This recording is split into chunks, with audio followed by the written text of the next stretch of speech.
Hi, and thanks for joining me once again. I'm Alicia, the Practice Nurse Mentor. I'm going to just do a quick little video today on a bit of a hot topic this week, which is the recently released documentation for registered nurses being endorsed to become prescribers in Australia.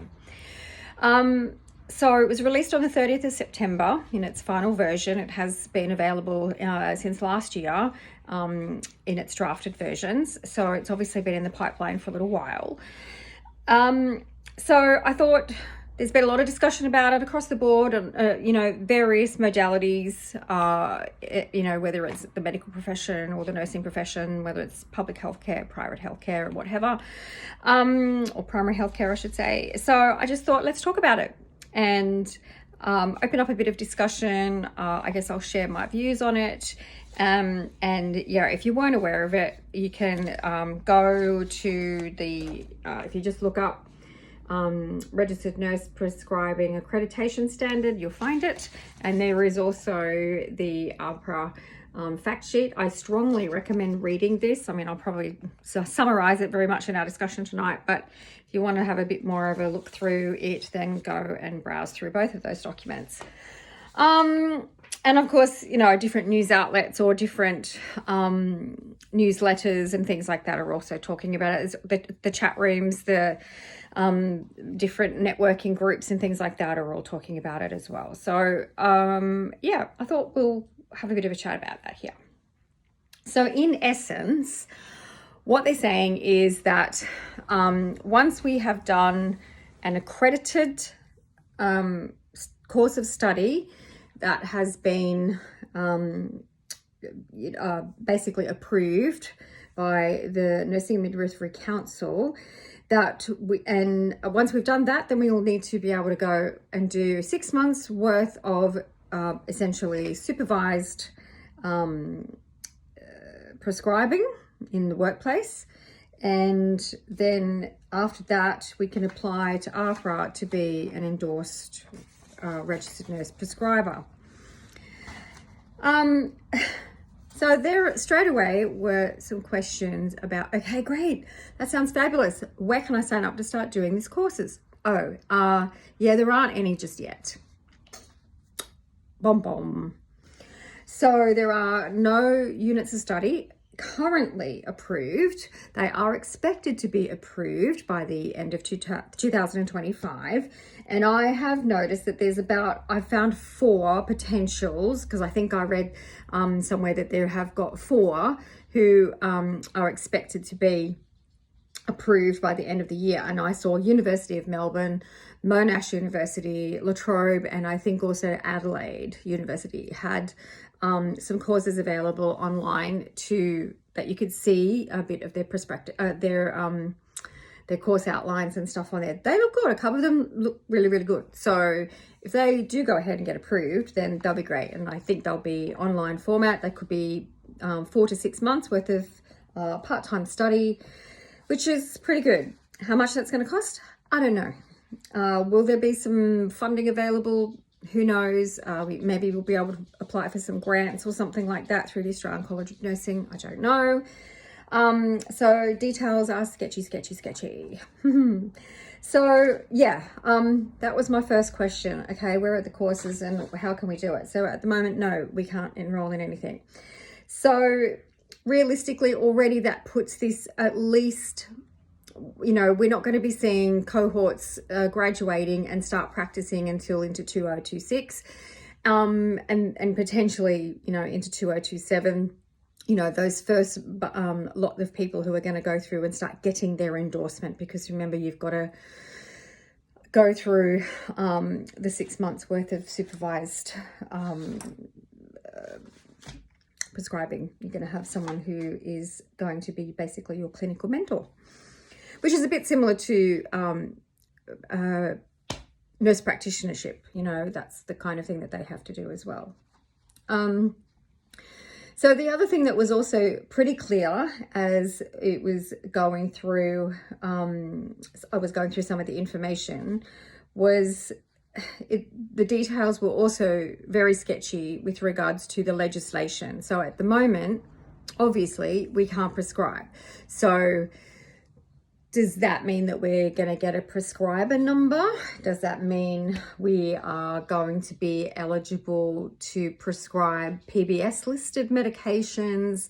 Does that mean that we are going to be able to, I highly doubt that we're going to get a provider number. I highly doubt that. But will we get a prescriber number? Not sure. Or are we going to have to nominate who we are working under, so to speak? So we're going to use so if you're working in general practice, then you might have to use the doctor's prescriber number, which I think is also fraught with danger. But anywho, so that none of that is very clear at this point. So there's clearly going to have to be some legislative changes that go through, because already, like, prescribers have to work under the relevant poisons acts in each state and territory, and that guides medication management, including prescribing and all that kind of stuff. So every state and territory is going to have to pass legislation in order for the registered nurse to be able to prescribe in that state territory. And this also opens up the problem that there may be some differences between states and territories. So it's not going to be something that's necessarily transferable from workplace to workplace, and also from state to territory, potentially.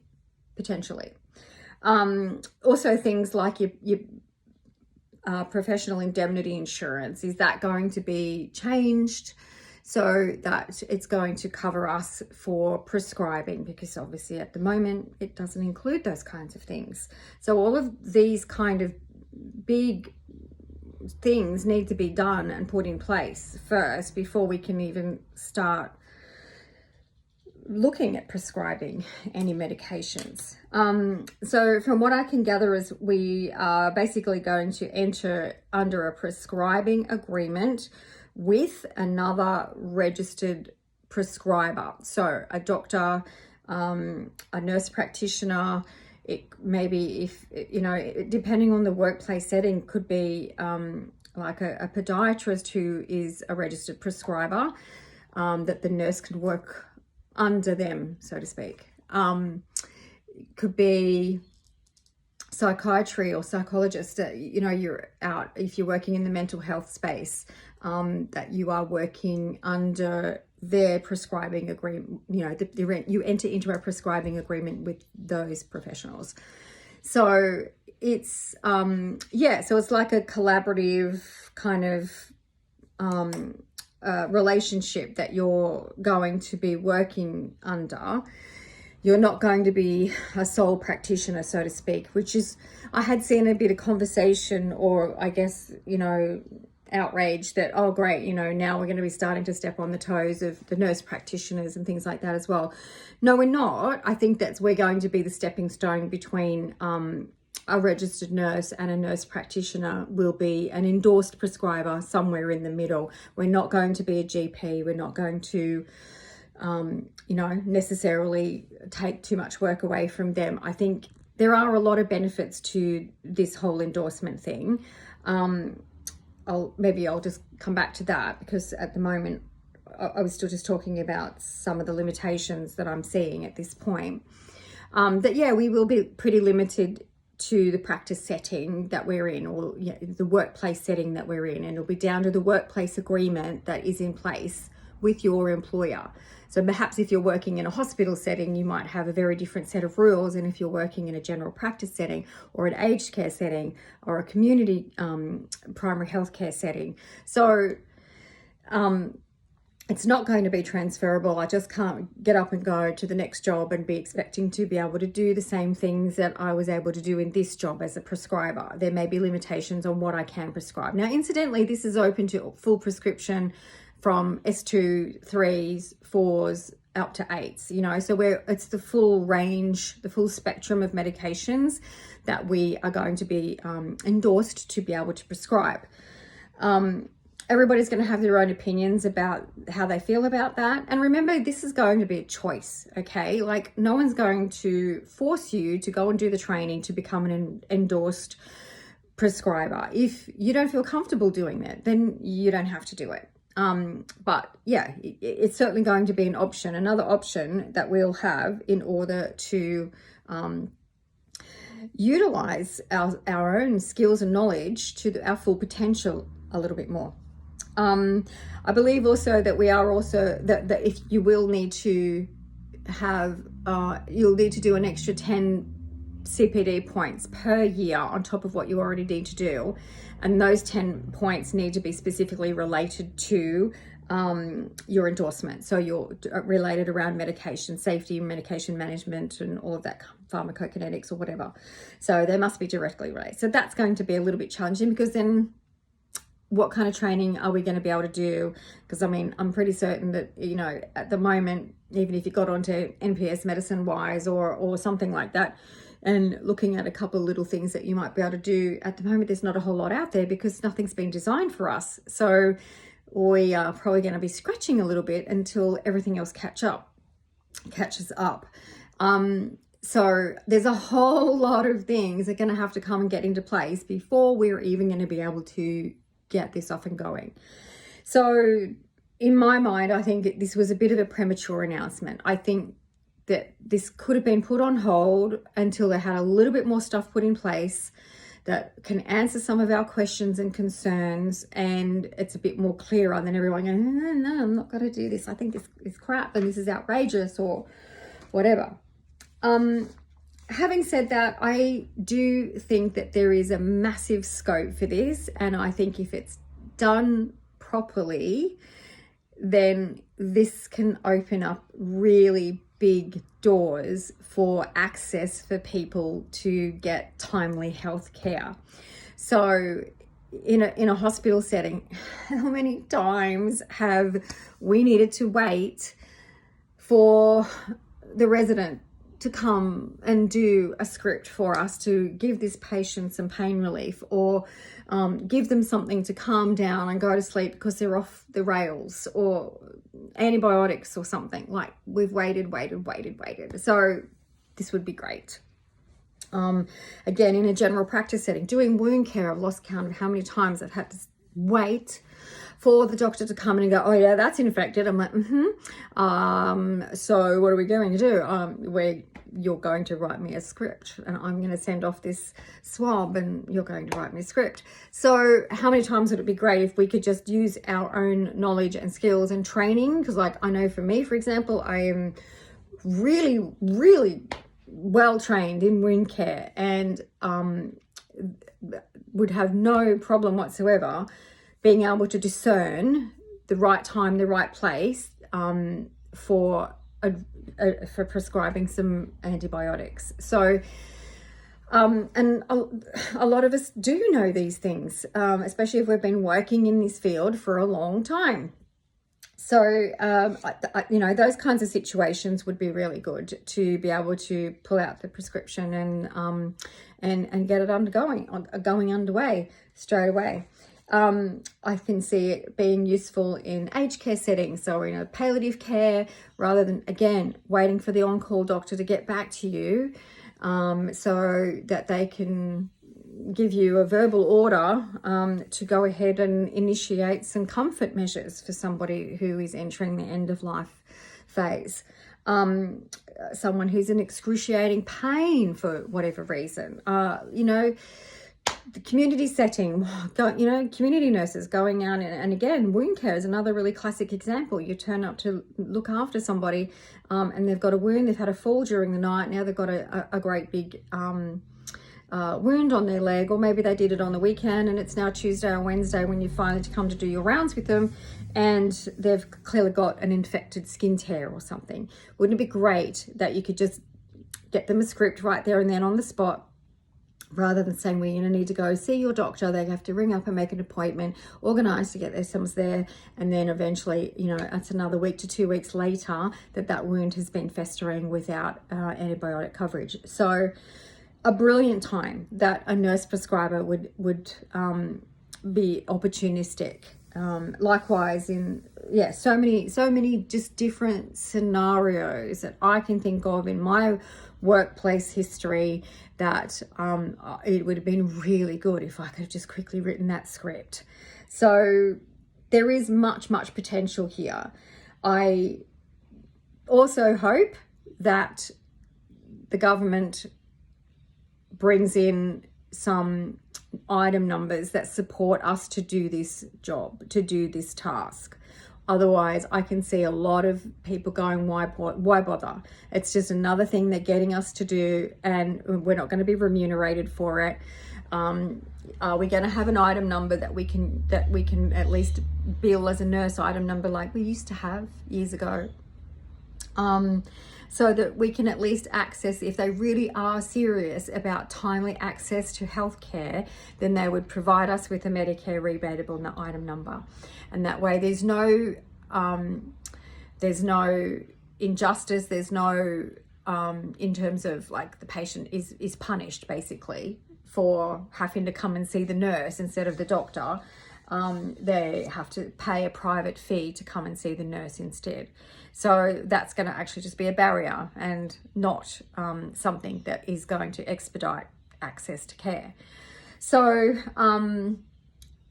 I really hope that, I mean, given that they're really pushing this whole bulk billing thing, getting everybody over onto bulk billing, it certainly makes sense, but we know that that's not, you know, sometimes that's a bit of an oxymoron, that government making sense. Anyway, so yeah, I think there's some stuff that still needs to be nutted out about where, you know, how this is all going to work, but I do hope that we can get some to a point where this is going to be as effective as they hope it can be. You know what, this is in place overseas. This is the UK, Sweden, this has all been in since the 90s over in those countries. New Zealand, you know, RN prescribers have been around for a very long time. There's a lot of research, there's a lot of data that suggests that we are able and capable to deliver safe and effective prescribing. That, you know, there are many benefits to it, and in fact, you know, I think when they first brought it in, I know in the UK, was it Sweden? No, I think it was the UK. You know, it was only just for basics like some antibiotics or something like that, but over the years they've expanded it to include, you know, being able to prescribe a whole bunch of other things, and yeah, so it has the potential to work really well if the model and the agreements and all of that sort of stuff are appropriately structured to support us, because again, I think we're all over being trodden on and being flogged to do more and more work, but for less and less pay and less recognition and respect. You know, in that wider, well, I don't think the medical people really disrespect us too much, but I sort of think that the government, I don't think that their actions necessarily follow their words. So it would be nice if we do see some forward march with that, because it's, you know, it's a bit sad, especially when you work in primary healthcare, that we just are always left behind. You know, and I'm not sort of poo-pooing the fact that, you know, the public hospital nurses and aged care nurses, everybody deserves a pay raise, okay? Everybody deserves to be in a fair and safe work environment. But, you know, our pay rates are atrocious, and we're losing more and more people all of the time. You can go and pack some shelves and work in a shopping center or something like that and earn a lot more money than what you can be working as a highly skilled and trained and educated registered nurse in general practice. So that is an abomination. So I'm really hoping that we do get somewhere with this, because I think it has the potential to really open up the ability for us to use our skills just as we have been trained to use them. The doctors might feel a little bit funny about it. Look, I don't know if I don't even know if I'd really want to be prescribing many S8s. That's a very difficult. There's like a lot of assessment and everything's going to have to go into that. So I don't know whether there will be many instances where I personally would prescribe S8s. I think that would be something I would much rather that a doctor would be involved with. But certainly on the odd occasion, if it was necessary, sure. It's nice to have that opportunity, that option to do it. But for me, in what I do, I can just see that it'd be really good to be able to just quickly do that script for Prolia, because they're here right now while I'm doing their health assessment. They're over 75 health assessment, and they're like, oh, Gladys, you were due for your Prolia last week. Oh, was I? Here, let's do your script and let's get this done now. And, you know, things like that, or the antibiotics for wound care or something. So I think that it would be really useful to have it, but I think we're a way off yet, guys. I think we're a little way off yet. So just because they say that things are going to be in place by the end of the year, especially for the training courses, we've still got a little bit of time before all this legislation passes. I mean, maybe they've got things on the table right now, and it's just a question of pushing it through the relevant parliamentary channels. But they certainly haven't said anything to that effect. So yeah, be interesting to see what comes of things over the next 12 months. So there's my 2 bobs worth. So I'd really love to hear what you think. So please feel free to comment. If this is the first time you've come along to watch one of my videos, please consider having a look at some of my other ones. I do discuss a whole range of topics for general practice, and there'll be more to come. So do subscribe if this is the kind of content that you're interested in, and I'm always open to your feedback about some other topics that you might like to hear me talk about, or some more education kinds of stuff to go through with you. So thanks again for your time today, and I'll catch you in the next one. Bye for now.